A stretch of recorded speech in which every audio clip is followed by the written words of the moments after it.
Demand and increases in demand is probably one of the biggest challenges for UK policing at the moment. The complexity of crime is increasing. Digital footprints now on pretty much every crime are growing. It takes us on average about 17 hours more to deal with a low-level crime currently than what it did 3 years ago. We made a conscious decision to look more at our frontline policing and how we could benefit frontline policing through some of the automation. RPA can do a lot of the transactional tasking to allow our officers freedom to do more complex investigation, and as a result of that we can then put cops and officers and staff in the right place at the right time to deliver a better policing service to the public. So we understand our risk, where it is, and put those people in place with the right skills at the right place at the right time. RPA was one of the first products that we took down that journey.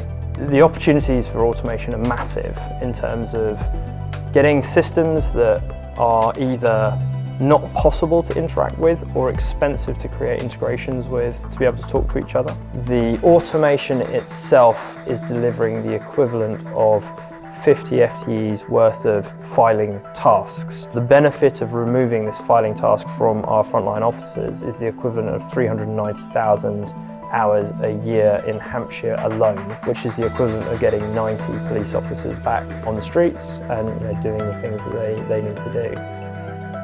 There's less than 60 of us across the multi-agency safeguarding hubs across Thames Valley, and we're dealing with 14,000 tasks every month. To triage that amount of work was taking up a huge proportion of our staff officers a day. That was preventing them from making good, timely decisions because we've essentially reduced them to being admin-driven.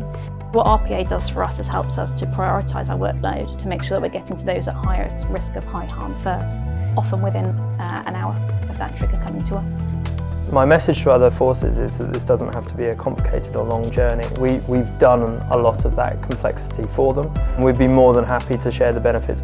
Forces should be setting themselves up for major digital transformation. If you did a time and motion study on policing now versus 10 years ago, it would look completely different in terms of what proportion of their time are they spending filling out paperwork. They don't join policing to do paperwork. Our responsibility is how can we make that as easy, as quick as possible for them to be able to achieve.